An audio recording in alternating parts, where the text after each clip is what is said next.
Hello दोस्तों, आज की इस कक्षा में आप सभी का स्वागत है।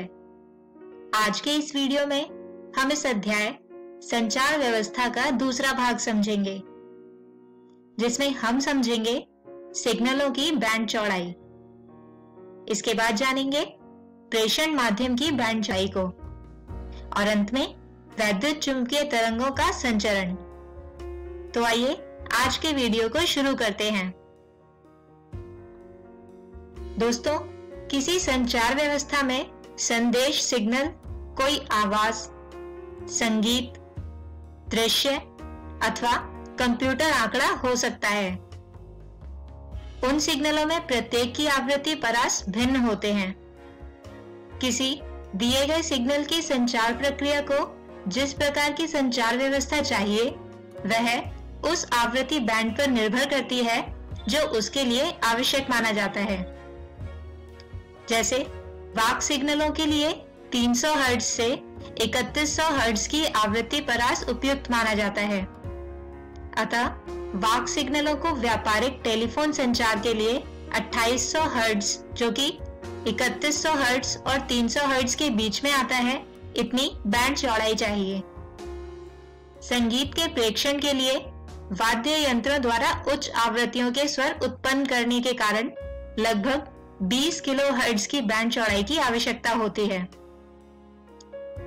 इसके अतिरिक्त दृश्यों के प्रसारण के लिए वीडियो सिग्नलों को लगभग 4.2 मेगाहर्ट्ज बैंड चौड़ाई की आवश्यकता होती है।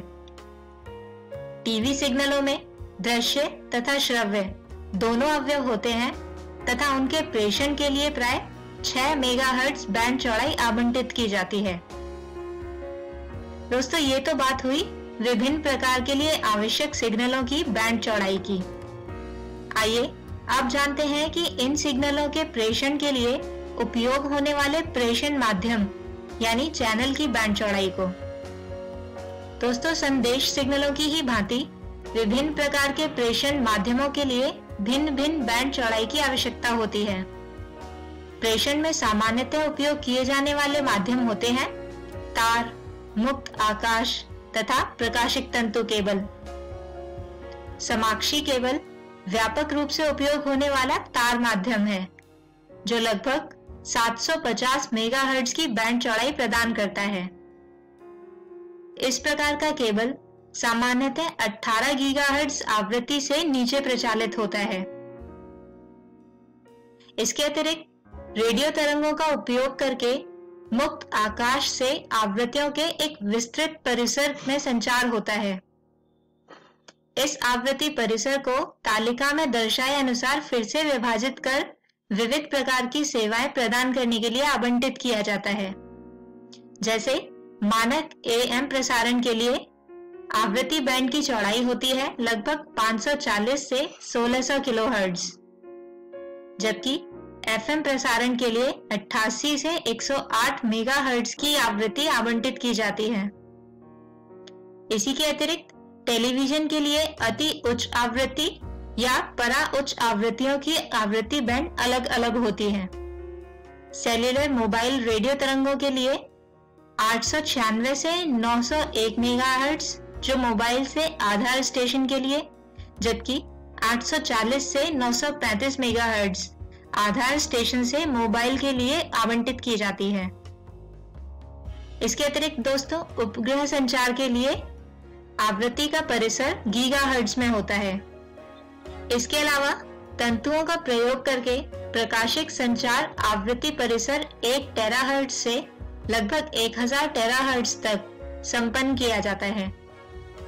एक प्रकाशिक तंतु लगभग 100 गीगाहर्ट्ज से अधिक की संचार बैंड चौड़ाई प्रदान करता है। दोस्तों, एक अंतर्राष्ट्रीय समझौते के परिणाम स्वरूप स्पेक्ट्रम की विभिन्न बैंड चौड़ाइयों का आवंटन किया जाता है। आवृत्ति आवंटन की वर्तमान व्यवस्था का संचालन अंतर्राष्ट्रीय दूरसंचार यूनियन यानी इंटरनेशनल टेलीकम्युनिकेशन यूनियन या ITU करती है। आइए दोस्तों, आप जानते हैं कि आखिर संचार के लिए उपयोग होने वाली ये वैद्युत चुंबकीय तरंगों का संचरण आखिर होता किस प्रकार है। रेडियो तरंगों का उपयोग करने वाले संचार में एक सिरे पर प्रेषित होता है, जिसका एंटीना वैद्युत चुंबकीय तरंगें विकिरित करता है, जो अंतरिक्ष में गमन करती हुई दूसरे सिरे पर स्थित अभिग्राही के एंटीना पर पहुंचती हैं। जैसे जैसे वैद्युत चुंबकीय तरंगें प्रेषित्र से दूर होती जाती हैं, वैसे वैसे इनकी तीव्रता कम होती जाती है। वैद्युत चुंबकीय तरंगों के संचरण तथा गमन पथ को कई कारक प्रभावित करते हैं। यहाँ पर पृथ्वी के वातावरण की संरचना को समझना भी महत्वपूर्ण है, क्योंकि वैद्युत चुंबकीय तरंगों के संचरण में इसकी सक्रिय भूमिका होती है। दोस्तों, संचरण के आधार पर इन रेडियो तरंगों को भिन्न नाम से जाना जाता है, जिसमें सबसे पहले जानते हैं भू तरंगों को। दोस्तों, सिग्नलों को उच्च दक्षता के साथ विकिरित करने के लिए एंटीना का साइज सिग्नल की तरंग दैर्घ्य यानी लैम्डा की तुलना में लगभग 1/4 होना चाहिए। लंबी तरंग दैर्घ्यों के लिए एंटीना के भौतिक साइज बहुत बड़े होते हैं तथा उन्हें पृथ्वी के पृष्ठ पर अथवा इसके आसपास लगाया जाता है। मानक आयाम मॉड्यूलेट यानी AM प्रसारण में भू आधारित ऊर्ध्वाधर स्तंभों का व्यापक उपयोग प्रेषण एंटीना की भांति होता है। इस प्रकार के एंटीना से सिग्नल के प्रसारण पर भूमि का प्रबल प्रभाव होता है। संचरण की इस विधि को पृष्ठीय तरंग संचरण कहते हैं तथा यह तरंग पृथ्वी के पृष्ठ पर विसर्पण करती हैं। यह तरंग पृथ्वी के जिस भाग से गुजरती हैं, उस पर धारा प्रेरित करती हैं तथा पृथ्वी द्वारा ऊर्जा के अवशोषण के कारण तरंग क्षीण हो जाती हैं। आवृत्ति में वृद्धि के साथ पृष्ठीय तरंगों की क्षीणता में तीव्रता से वृद्धि होती है। इसके बाद आती हैं व्योम तरंगें। कुछ मेगाहर्ट्ज से 30 से 40 मेगाहर्ट्ज के आवृत्ति परिसर में अधिक दूरी का संचार रेडियो तरंगों के आयन मंडली परावर्तन द्वारा पुनः पृथ्वी पर वापस लौटने के कारण संभव हो पाता है। इस प्रकार के संचरण को व्योम तरंग संचरण कहते हैं तथा इसका उपयोग लघु तरंग प्रसारण सेवाओं द्वारा किया जाता है। इसके अतिरिक्त आयन मंडल कई परतों में विभाजित होता है। आयनन की मात्रा ऊंचाई पर निर्भर करती है। आयन मंडलीय परत जो 3 मेगाहर्ट्ज से 30 मेगाहर्ट्ज परिसर की आवृत्तियों के लिए परावर्तक की भांति कार्य करती है। 30 मेगाहर्ट्ज से उच्च आवृत्ति की वैद्युत चुंबकीय तरंगें आयन मंडल का भेदन करके पलायन कर जाती हैं। वैद्युत चुंबकीय तरंगों के बंकन की परिघटना, जिसके फलस्वरूप वे पृथ्वी के पृष्ठ की ओर मुड़ जाती हैं, प्रकाशिकी के पूर्ण आंतरिक परावर्तन के सदृश ही है। इसके अतिरिक्त तीसरे प्रकार की तरंग कहलाती है आकाश तरंग। दोस्तों, आकाश तरंगों द्वारा प्रसारण रेडियो तरंगों के प्रसारण का एक अन्य ढंग है। आकाश तरंग प्रेषण एंटीना से अभिग्राही एंटीना तक सरल रेखीय पथ में गमन करती हैं। आकाश तरंगों का उपयोग दृष्टि रेखीय रेडियो संचरण यानी line of site radio communication के साथ ही साथ उपग्रह संचार में भी किया जाता है। 40 मेगाहर्ट्ज से अधिक आवृत्तियों पर संचार केवल दृष्टि रेखीय रेडियो संचरण द्वारा ही संभव है। इन आवृत्तियों पर एंटीना का साइज अपेक्षाकृत छोटा होता है तथा इसे पृथ्वी के पृष्ठ से कई तरंग दैर्घ्य की ऊंचाई पर स्थापित किया जा सकता है।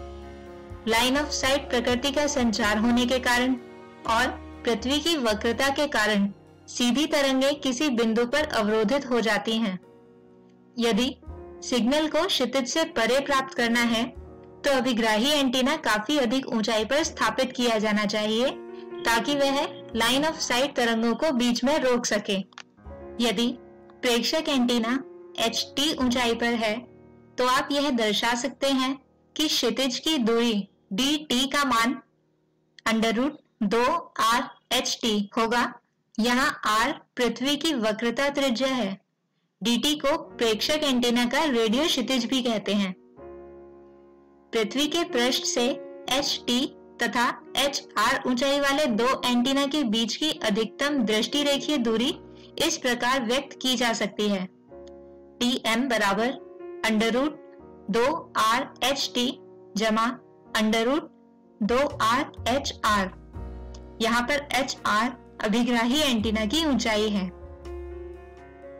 दोस्तों, टेलीविजन प्रसारण, माइक्रोवेव लिंक तथा सैटेलाइट संचार उन संचार प्रणालियों के कुछ उदाहरण हैं जो आकाश तरंग प्रसारण ढंग का उपयोग करती हैं। तो दोस्तों, इसी विषय के साथ हम खत्म करते हैं हमारा आज का ये वीडियो। आज के इस वीडियो में हमने जाना सिग्नलों की बैंड चौड़ाई, इसके बाद जाना प्रेषण माध्यम की बैंड चौड़ाई और अंत में वैद्युत चुंबकीय तरंगों का संचरण जो 3 प्रकार का होता है: भूतरंगे, व्योम तरंगे तथा आकाश तरंगे। अगली वीडियो में हम समझेंगे मॉडुलन तथा इसकी आवश्यकता, आयाम मॉडुलन, आयाम मॉडुलित तरंगों को कैसे उत्पन्न किया जाता है और आयाम मॉडुलित तरंगों का संसूचन। तब तक के लिए गुड बाय।